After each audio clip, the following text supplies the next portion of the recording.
자, 여러분 안녕하세요. 반갑습니다. 학생들의 안전을 위해 도티와 행정안전부의 안전한 TV가 함께합니다. 오늘도 서강윤 소방관님이 함께하십니다. 네, 안녕하세요. 안녕하세요. 네. 자, 서울 영풍초등학교 친구들 200여 명이 원격으로 또 참여하고 있습니다. 소방관님은 초등학교 때 어떤 학생이셨어요? 그 인기도 많으셨을 것 같은데. 인기는 하나도 없었어요. 아, 진짜요? 네. 그렇다고 합니다. 뭐 확인이 안 되니까요. 네. 자, 지난 시간에 저희가 골든타임을 지키는 긴급신고 요령에 대해서 여러분들과 함께 알아봤었죠? 우리 오은경 학생이 골든타임이 뭐예요? 이전 시간에 안 들어오셨나 보네요. 생명을 지킬 수 있는 소중한 시간이에요. 맞습니다. 네. 자, 그렇다면 오늘의 주제는 뭘까요? 오늘의 주제는 골든타임을 지켜라입니다. 긴급신고 후에 꼭 우리가 해야 할 것은 무엇일까요? 바로 응급처치입니다. 응급처치. 네, 많이 들어봤는데 사실 초등학교 친구들이나 좀 어린 친구들이 하기에는 어려운 것 같기도 하거든요. 아닙니다. 초등학생들도 응급처치를 충분히 할 수 있는데요. 집에 혼자 있는데 코피가 나거나 열이 나서 경련을 할 때 이럴 때는 응급처치법을 꼭 알고 있어야 빠른 회복에 도움이 되겠죠. 그렇다면 친구들한테 좀 질문을 해보도록 할게요. 혼자 있을 때 코피가 난다. 그럼 어떻게 해야 될까요? 자, 우리 최경아 학생이 휴지로 침착하게 지혈을 해야 된다라고 남겨줬고요. 멜로밍 학생은 엄마 아빠한테 말해요. 엄빠한테 말해요라고 네, 남겨줬고요. 119에 신고해요. 코피 난 거 가지고 신고하는 건 조금 그럴 수도 있을 것 같아요. 지혈을 했는데도 코피가 멈추지 않는다면 119에 신고하시는 것도 옳은 방법입니다. 네, 우리 지우 학생은 고개를 뒤로 젖혀요. 그리고 멜로밍 학생은 코를 막고 고개를 숙여요. 살짝 의견이 갈리는 것 같기는 한데 저는 약간 뒤로 젖히는 편인 것 같아요. 잘못된 처치법을 알고 계시네요, 도티님께서. 큰일 그런가요? 날 뻔했어요. 네. 도티님처럼 고개를 이렇게 뒤로 젖힐 경우 코피가 나고 있는 혈액이 뒤로 넘어가서 기도를 막거나 구토를 유발할 수 있기 때문에 머리를 뒤로 젖히면 안 됩니다. 그럼 어떻게 하는 게 정석인가요? 코피가 나시면 오히려 몸을 앞으로 이렇게 기울이시고 엄지랑 검지 두 개로 양쪽 콧볼 부분을 4에서 5분간 지그시 눌러줍니다. 눌러준 다음에 솜을 넣고 20분 정도 있다가 솜을 빼봐서 코피가 멎었는지 확인을 하시면 되는데요. 이렇게 했는데도 만약에 지혈이 안 되고 코피가 계속 난다면 꼭 병원에 가셔서 진료를 받아보셔야 돼요. 또 코피가 멈춰도 또 조심해야 될 부분이 있다고 하던데요? 맞습니다. 코피가 멈췄는데 코를 세게 풀거나 아니면 기침을 막 하면은 혈관이 자극돼서 멈췄던 코피가 다시 터질 수 있으니까 주의하셔야 돼요. 네, 만약에 막 열이 많이 나서 막 경련이 벌어지는 상황, 제 생각에는 팔다리를 열심히 주무르는 게 일단 제일 중요하지 않을까요? 땡! 어? 경련이 오면 팔다리가 이렇게 뻣뻣하고 힘이 굉장히 많이 들어가게 되거든요. 이때 팔다리를 세게 주무르게 되면은 오히려 근육이 파열될 수 있기 때문에 조심하셔야 돼요. 우선은 경련을 하면은 먼저 119에 신고를 합니다. 119에 신고를 한 다음에 숨을 쉬기 편하게 만들어 주셔야 돼요. 꽉 끼는 옷이 있으면 풀어주거나 허리띠를 메고 있으면 제거를 해주고요. 고개를 옆으로 살짝 돌려서 구토로 인해서 기도가 막히는 것을 방지해 줍니다. 마지막으로 경련을 하면서 주변에 있는 물건을 이렇게 탁 쳐서 사람이 다칠 수가 있기 때문에 주변 물건들을 치워주시는 게 좋아요. 자, 다음으로 우리 아주 중요한 실습을 한번 해볼까요?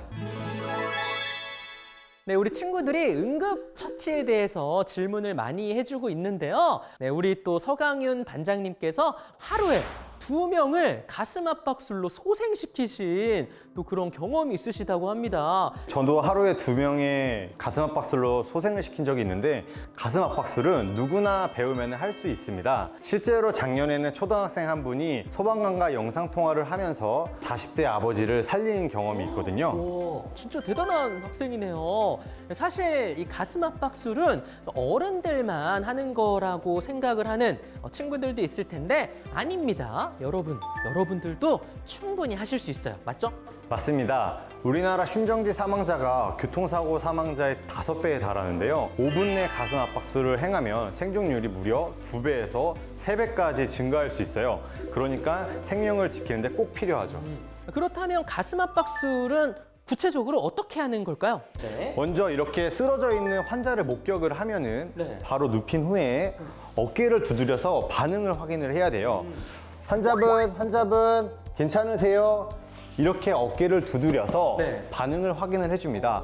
반응이 없으시고 계속 그냥 쓰러져 계신다면은 빨리 119에 신고를 해주셔야 되는데요.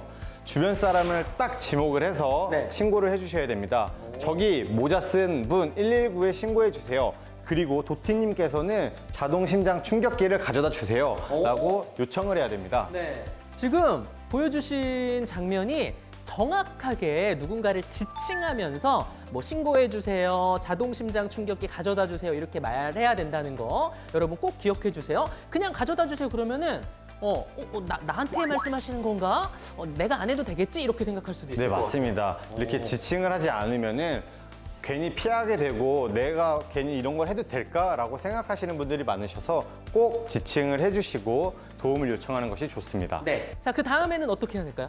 쓰러진 분의 얼굴과 가슴을 10초 정도 관찰을 해줘요. 숨을 쉬는지 안 쉬는지 확인을 하는 건데요. 숨을 쉬는 게 관찰이 되지 않는다면 즉시 가슴 압박수를 시행을 해야 됩니다. 환자분의 가슴 압박수를 시행을 할 때는 한쪽 손을 수직으로 펴고 다른 쪽 손을 꽉지를 껴서 가슴에 갖다 댄 뒤에 힘차게 가슴 압박수를 시행을 해줍니다. 이때 성인은 5cm 이상 눌러줘야 되고요. 네, 소아는 4에서 5cm 정도 눌러줍니다. 속도는 1분당 100회에서 120회 사이의 속도로 눌러주고요. 이때 주의하실 점은 가슴이 완전히 펴진 상태에서 다시 눌러주셔야 되는 겁니다. 오, 네. 일단은 제가 제세 동기를 또 가져오도록 할게요. 야, 자, 이렇게 생긴 거, 이 마크 여러분들 뭐 공공장소에서도 많이 보셨을 거예요, 그렇죠? 네, 이거는 초등학교 내에도 있고 공원이나 공항 뭐 요즘에는 워낙 많이 비치가 되어 있어서 빨리 이거를 요청을 해주시면 아마 주변에 있는 분들이 가져다 주실 거예요. 네. 자동 심장 충격기가 도착을 하면은 이제 전원을 먼저 켜야 됩니다. 네. 전원으로 써져 있는 부분을 빨리 눌러주고 이러면 이렇게 안내 메시지가 나오게 되는데요. 네. 환자분의 상체를 재빠르게 노출을 해주고 네. 부착하세요. 패드를 부착하라는 안내 메시지에 따라서 네. 패드를 꺼냅니다. 패드가 이렇게 두 개로 나눠져 있는데요. 네. 패드가 이렇게 두 개로 나눠져 있는데 이 노란색 부분을 네. 기계랑 함께 결합을 시켜 주셔야 돼요. 오. 여기에 제대로 꽂으시면은 필요합니다. 네. 바로 어떤 곳에? 네, 이제 기계가 충전 중.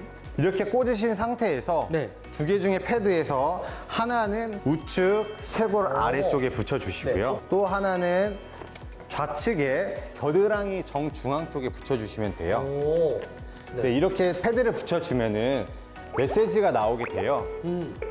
분석 중이라는 음성 메시지가 나올 거고요. 네. 환자로부터 떨어지세요. 제세를 이렇게 써주세요. 환자로부터 멀어지세요라는 메시지가 나오면은 모든 분들이 물러나셔야 돼요. 저 또한 물러나야 되고 네. 네, 주변에 계신 분들이 모두 물러주시고 지금처럼 환자가 분석이 끝나면은 충격 버튼을 눌러주세요라는 안내 메시지가 나오는데요. 네네. 그때 다시 한번 아무도 환자한테서 붙어 있는지를 재확인한 후에 빨간색 버튼을 눌러줍니다. 실시되었습니다. 네, 지금 바로 실시를 시작하세요. 네. 안내 메시지처럼 지금 전기 충격이 들어간 거예요. 그러면 리듬에 맞춰서 119가 올 때까지 계속 가슴 가슴 압박수를. 압박수를 시행합니다. 네. 야, 이 생각보다 이 자동 심장 충격기가 네. 사용법이 어렵지 않은 것 같아요. 네, 맞습니다. 안내 멘트도 다 나오고요. 설명서도 친절하게 돼 있어가지고 여러분들 너무 겁먹지 말고 꼭 사용해 보시는 것도 좋을 것 같아요. 이렇게 훌륭한 또 실습까지 직접 시연을 해주셔가지고 우리 친구들이 이해가 쏙쏙 됐을 것 같습니다. 우리 오은경 학생이 너무 친절하세요라고. 아, 네, 감사합니다. 네, 대박이다, 엄청 신기해라고. 이해가 쏙쏙 된다고 우리 장수린 학생이. 최일한 학생은 생명 존중. 좋은 말인 것 같아요. 자, 이렇게 저희가 생명을 살리는 순간에 대해서 살펴봤습니다. 사고가 났을 때 적절한 응급처치로 또 골든타임을 지켜낸다면 큰 사고로 번지는 확률이 굉장히 낮아질 수 있겠죠. 생활 속 응급처치법부터 가슴 압박술까지 알아봤습니다. 다음에도 또 여러분들과 함께 안전한 생활을 위해서 여러 가지 꿀팁들 전달해 드리도록 할게요. 그럼 이만 뿅! 안녕.